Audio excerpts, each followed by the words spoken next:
প্রচন্ড গরমে পশু পাখি যারা আছে এরা গরমে অনেক হাঁসফাঁস করছে আসলে। আর আমার হচ্ছে যে আমরা আমাদের নিজেদেরকে দেখেন, আমরা নিজেরা গরমেতে কত অস্বস্তি বোধ করছি। আমাদের মতো তো প্রাণীগুলোরও এই অবস্থা, মানে গরমে তো বের হওয়া যাচ্ছে না। প্রাণীদেরও অনেক গরম, ওরাও অনেক তীব্র গরমে হাঁসফাঁস করতেছে এরকম। তীব্র গরমে মানুষের মতো হাঁসফাঁস অবস্থা এখন রংপুর চিড়িয়াখানার প্রাণীগুলোরও। কর্তৃপক্ষ বলছে, প্রচণ্ড দাবদাহ থেকে রক্ষায় সতর্কতা হিসেবে খাবারের তালিকায় নতুন খাবার ছাড়াও দেয়া হচ্ছে ভিটামিন।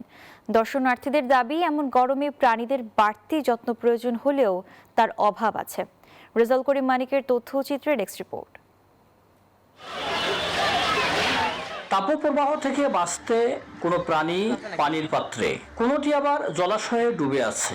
একটু আরামের জন্য কোনোটি আবার আরাম খুঁজছে গাছের ডালে বসে বা শেডের গ্রিলে ঝুলে। তাপমাত্রা সাধারণত 30 ডিগ্রি হলেই প্রাণীকুলের হাঁসফাঁস অবস্থা শুরু হয়। সেখানে 38 ডিগ্রি তাপমাত্রায় ছটফট করছে চিড়িয়াখানার প্রাণীগুলো। তাই ঘন ঘন খাওয়ানো হচ্ছে স্যালাইন, ভিজিয়ে দেওয়া হচ্ছে মেঝে ও প্রাণীকুলের গা।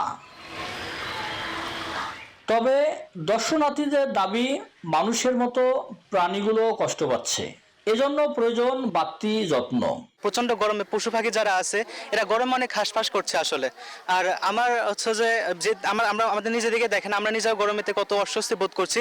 আমাদের মতো তো প্রাণীগুলোরও এই অবস্থা, মানে গরমে তো বের হওয়া যাচ্ছে না। প্রাণীদেরও অনেক গরম, ওরাও অনেক তীব্র গরমে হাঁসফাঁস করতেছে এরকম। ইজারাদার বলছেন, প্রচণ্ড গরমে মানুষের যেমন অস্বস্তি হচ্ছে, তেমনই হচ্ছে প্রাণীদেরও। এজন্য নেওয়া হচ্ছে বিভিন্ন উদ্যোগ। প্রত্যেকটা খাঁচায় স্প্রের ব্যবস্থা আছে। যে সময়টা আপনার গরম পড়ে বেশি, ব্যবসা গরম, ওই সময় স্প্রে দিয়ে দেয়। প্রত্যেকটা খাঁচায় একজন করে অ্যানিমেল কেয়ারটেকার আছে। কিউরেটর জানালেন, এই চিড়িয়াখানাটি সবুজে ঘেরা থাকায় কোনো প্রাণীর এখন পর্যন্ত সমস্যা হয়নি।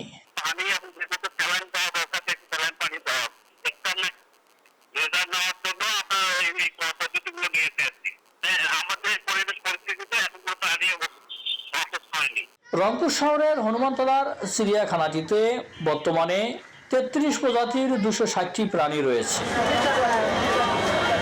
রেজাউল করিম মানিক, নিউজ 24, রংপুর।